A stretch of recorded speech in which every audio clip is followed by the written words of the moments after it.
So, ladies and gentlemen,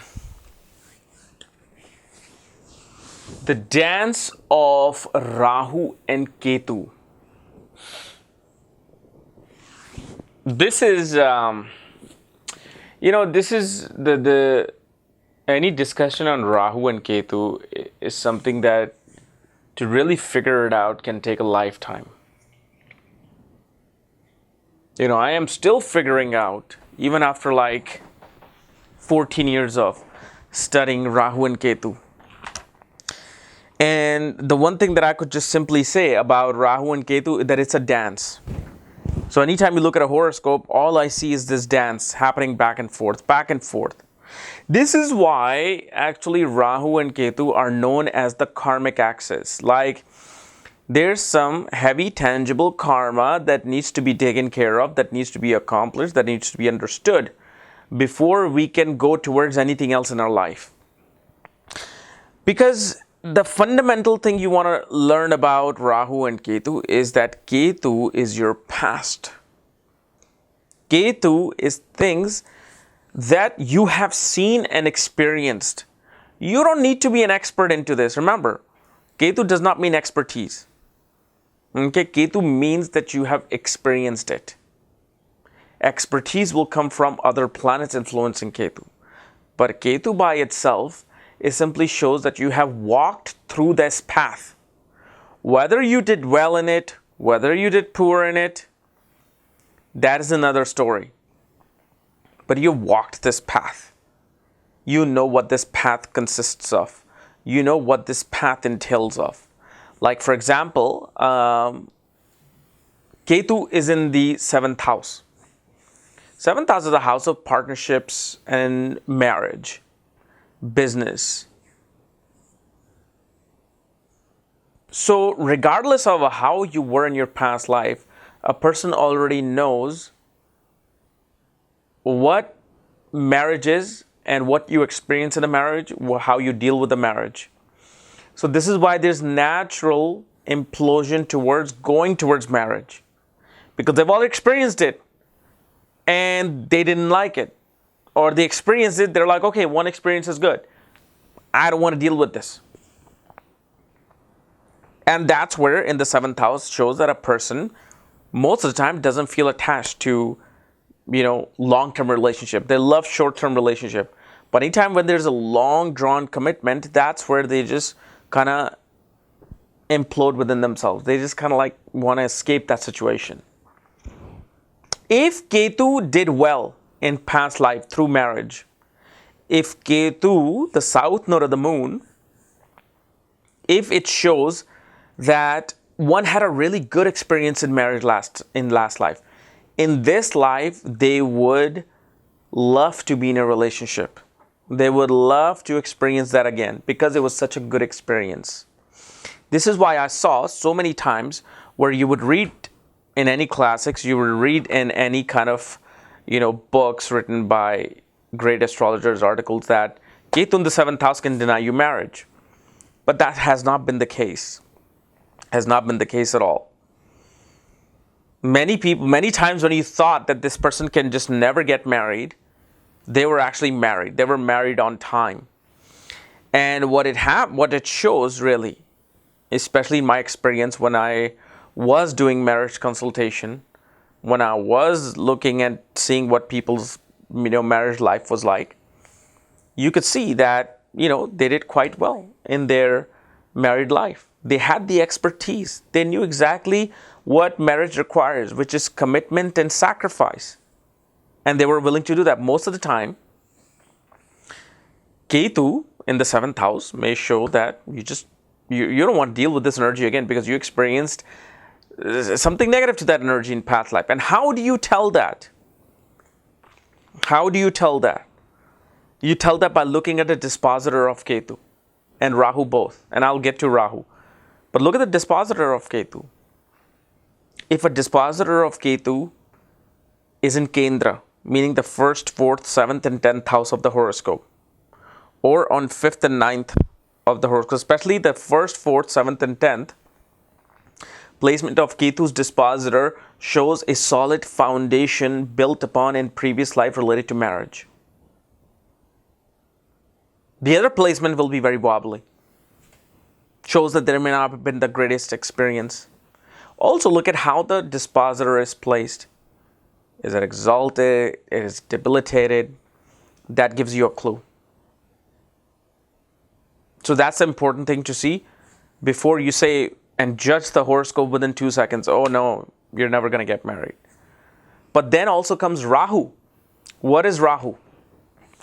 We think, and this is our illusion, Rahu, okay?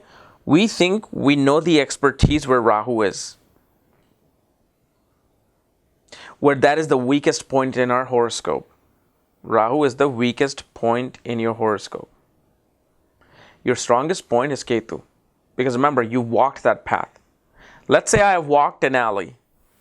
Okay? I walked an alley in my past life, and I know in past life there was a mugger there who mugged me in this alley. In this life, I'm here, and I come across that alley again. Because I was mugged, I will always be resistant to that area. I would never want to go in that alley for some reason. For some subconscious reasons, I'll be like, I hate going there. I don't want to go there. But let's say you walked through that alley in your past life. And you actually met your soulmate there standing, waiting for a bus or waiting for somebody. And you guys met and started talking. That would be a place where you'll just be naturally attracted. Something, I love this alley. I love walking through it. I just feel so good. You don't even know it, that it could be the reason because you met your soulmate there. So that's what the Ketu energy brings. Rahu shows the unknown. The things that you will experience in this life. So because you did not walk through this new alley where Rahu is, it's a very uncharted territory. It's something that you just don't know. It is something you're trying to figure out. Well, is it this? Okay, I'll walk slowly, I'll walk carefully. Okay. But then the thing is, the reason why we go towards Rahu, because Rahu entices us. Like imagine, I don't know if anybody watched this movie, The Witch. It just came out, I think, 3-4 months ago on Amazon or on DVD. And in that movie, you can see the witch in a very nice, and this is spoiler, okay? So if you have not watched this movie, skip through it. But in that movie, like the witch, attracts this little boy. And she's a very sexy looking witch. But as he goes near her, she captures him. Same thing. Rahu is this uncharted territory where you're going in the alley and you see something and you want to be careful. What is this? Is this true or is this not? So it's a very, very, new growing tree. It's a very uncharted territory. You don't know anybody. You see this beautiful woman there. You don't know who she is. She could be a trap. But because it is an attractive woman, you get enticed to go towards Rahu. Rahu entices you. Rahu says, because Rahu is that illusionary beautiful woman. So we get enticed to it, and that's the lesson this karma or karmic pattern wants us to learn. Now this is the most basic concept of Rahu and Ketu. A little bit advanced concept would be where Ketu is the imploding energy. Ketu wants you to look within. Use your past. Understand your past to go forward. Rahu is all about experiencing things that you have never experienced before. Rahu is the energy that brings you to that first love, that first sexual experience, that first experience of getting money in your hand, and how you feel, what can I do with this money in my hand? That is Rahu. Any kind of a material object, any kind of a foreign object in our hands makes us feel very powerful. This is why many people, especially growing up, you're always attracted to electronics. Like growing up, I always wanted that little small TV. The small TV, wanted to hold that in my hand, but I couldn't because I couldn't afford it. Now, obviously, you can watch anything you want on your cell phone. But it's that attraction, that illusion, that material attraction is what Rahu is. because then you get to learn a lesson from those things. But see, the point of the dance that I saw, and I'm seeing, and I will keep on seeing, this dance of Rahu and Ketu, is that as much as we are trying to learn about our goals in this life, okay, because Rahu is our goals, our mission in this life, what we're here to accomplish in this life. And for some reason, instead of going towards our goals, we always keep falling back on Ketu. Whenever something doesn't work out, we always go towards Ketu. So with Rahu and Ketu in the ascendant and the 7th house, it makes a person lose their identity. Because with Ketu is a headless planet. And Ketu sitting in the ascendant is a symbolism that a person has no clue who they are. They're loss of identity. And the only time they learn about their identity is when they look within, when they implode within. This is why that's the position of very spiritual people. Because you're trying to go within yourself and understand yourself, which is the process of spiritual awakening. Rahu is in the ascendant. You should know yourself, right? It's Rahu. But the thing is, that's the uncharted territory. So you're still trying to figure out who you are as a person. You're trying to learn your lessons in life so you can figure yourself out. Yet the thing is, each way you're going to be going towards Ketu to understand yourself. So whenever you don't know who you are, you're going to fall back on other people to tell you who you are. This is why when Rahu is in the ascendant, as much as this person may not want to be in a long-term marriage or long-term relationship, somehow they need to be in a relationship because that's the only way they can understand themselves. They need to be extremely social in order for them to understand themselves. But as soon as that long-term commitment comes in a relationship, they run to their own self. Oh, no. I need to concentrate on myself. I need to know myself. You're like, there's nothing wrong with you. It's me. You know, I need to know myself. I don't want to waste your time. You know how in the relationship, anytime a woman says this, simply means that she doesn't want to be in a relationship with you. That's my own experience. But that's what happens. Like whenever we go towards Ketu, and we get too much, we started enjoying it, and then we come to a point where like, oh, no. This is I've already experienced this part. No. Let me go back to where Rahu is. I need to concentrate on myself. I need to go towards yoga and meditation and travel and kind of like rejuvenate myself, who I am, and then I'll think of the right person. And that's the thing. That's the dance of Rahu and Ketu. You keep getting stuck between these two worlds. Because whenever something goes wrong with you, yourself, I'm just so bored. I don't know who I am. I'm just, lost in life. You know what? Maybe a relationship will do well. You go towards a relationship and the experience of Ketu comes into play. You're okay with it for a while, but then when it really comes time to be serious, you're just like, oh no, you implode in your own self. You don't want to be in that position of sharing anything. So then you go back towards yourself. And this is this mystical dance of Rahu and Ketu that we constantly play throughout our life. Like let's say Ketu is in the 10th house. Rahu is in the 4th house. Ketu in the 10th house shows in previous life you experienced being in a leadership position.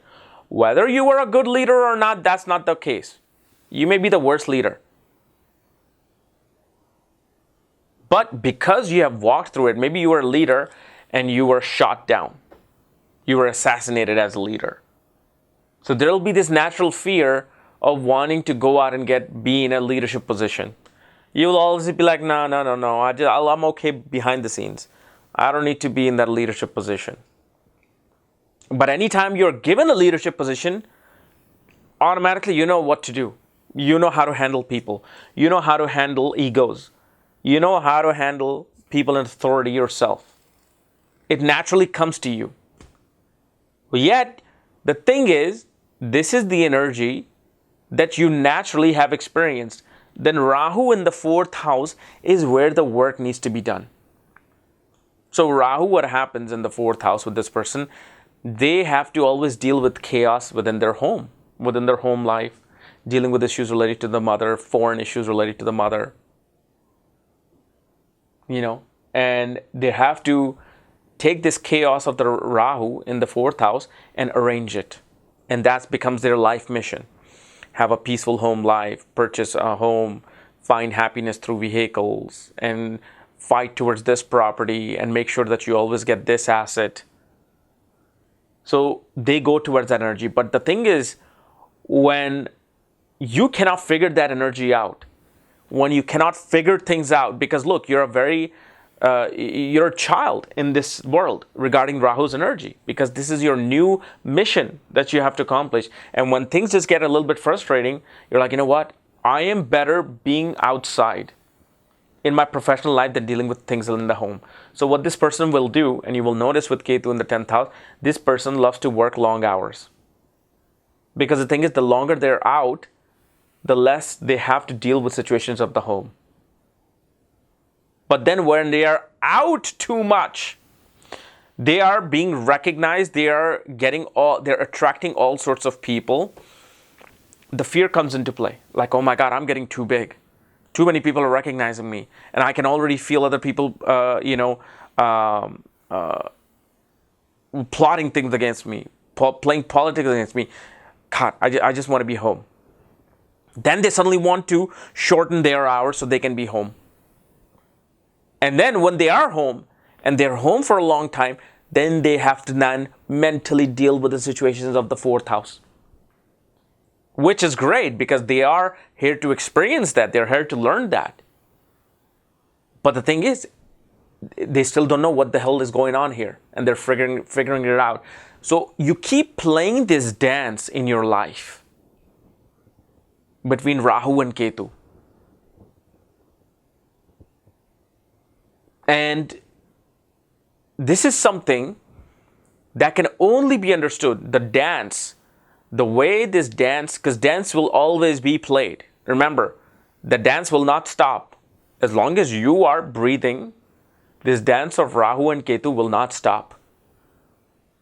But what happens is, with the time, you can understand what the next step of this dance move is going to be. So it takes time to understand this energy of Rahu and Ketu.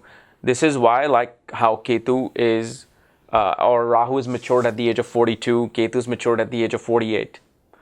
So this is when, in your 40s, when people are really just experienced with everything.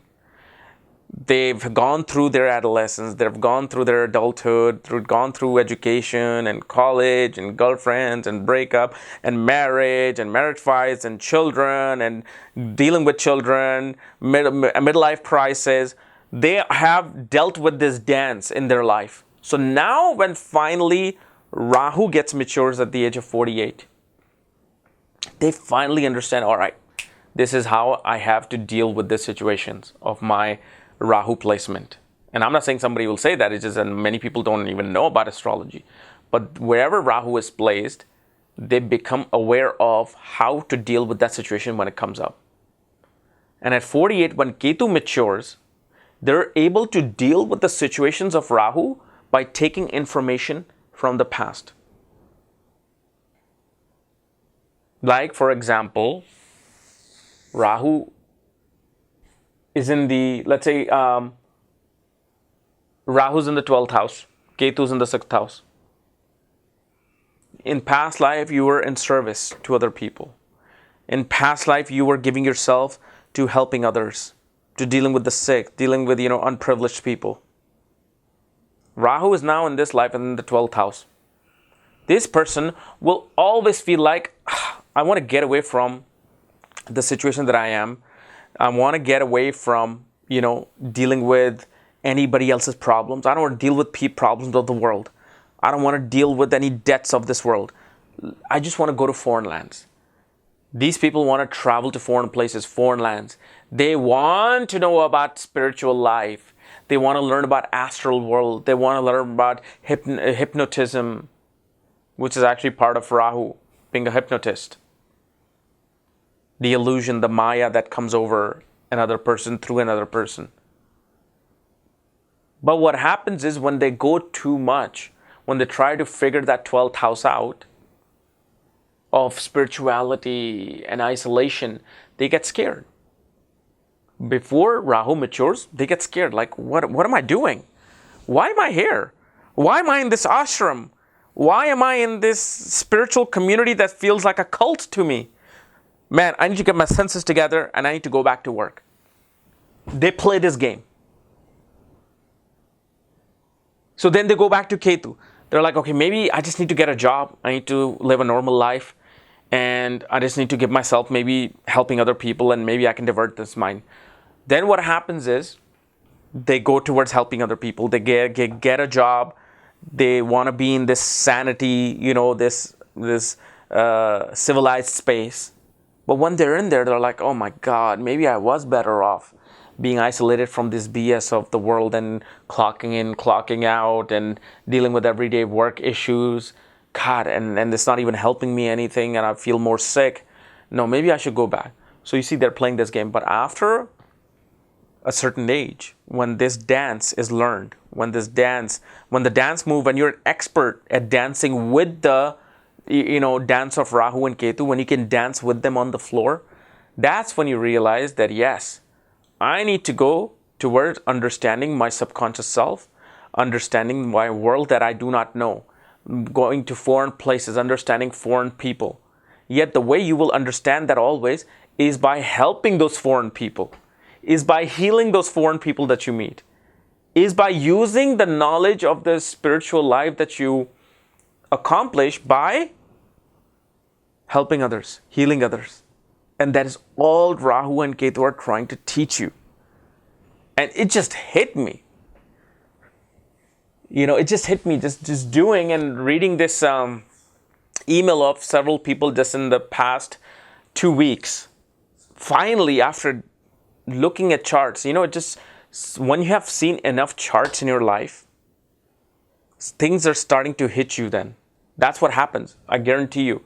If you're new to astrology, and if you look at least 4,000 or 5,000 charts, from that 5,000 mark onwards, the planets will start talking to you.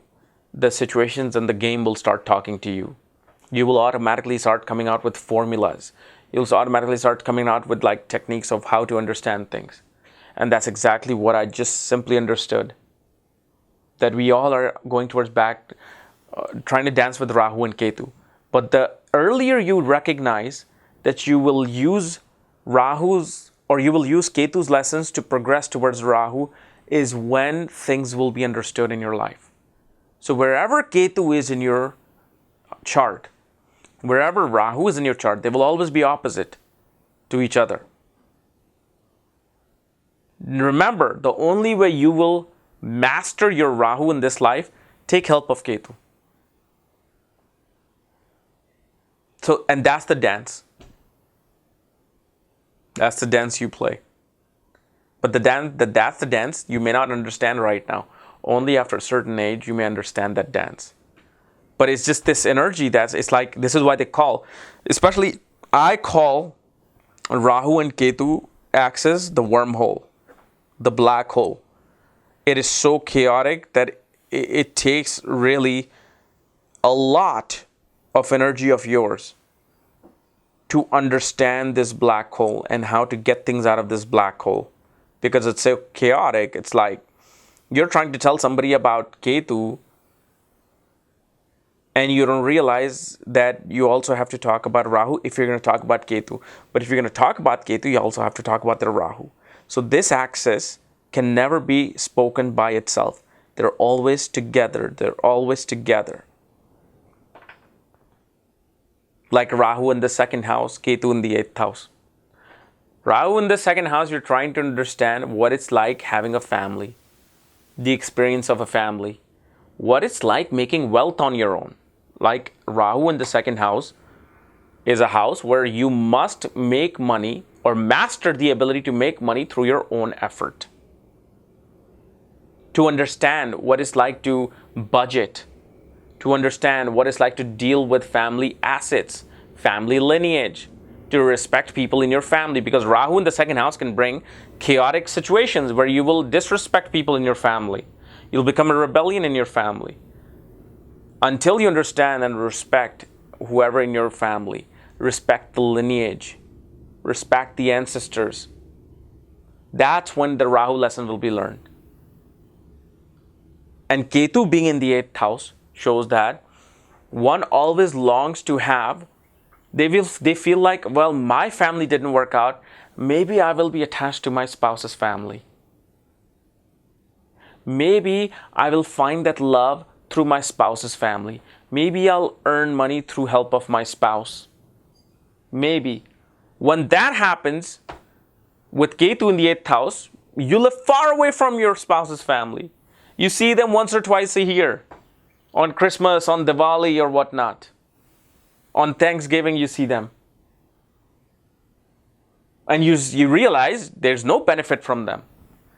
There's no ability to reap any treasures from them. But also you have to realize that 8th house is a house of hidden talents. House that we have experienced in the past, that we have dealt in the past. And so it shows that by understanding your hidden talents, by understanding the power that you have of revolutionizing things, changing things, understanding secrets, like these people are naturally attracted towards secrets. I want to know what, like conspiracies, Illuminatis and aliens and, ghosts and occult. And once they realize those powers, when they see that, oh, I can have the ability to do this, then it helps them to master their second house. So anywhere you go, or any house situation, whether it's 3rd to 9th, 4th and 10th, whatever axis it's in your horoscope, the dance of Rahu and Ketu is not understood in your youth. It's only understood in your adulthood, especially that transition from being adult to an older individual. But this is a dance. That's the conclusion. You will always be dancing, but once you master the ability to understand the dance, then you can play with them. You can play with Rahu and Ketu on the floor. You can dance with them and synchronize your own self, your soul, within this karmic axis, so you can repay the debt and acquire good debt. Okay. So guys, this is my analysis of Rahu Ketu dance. If you're new to my channel, subscribe below. Again, if you want to know where your Rahu and Ketu are, what sign they're in, where their dispositor are placed, what nakshatra they might be in, for that, check out the links here. Check out my full astrological report, including my books, Astrology, Conjunction, and Aspects of the Speed of Light, including all of my consultation at this link. Otherwise, we will dance some other time. Bye-bye.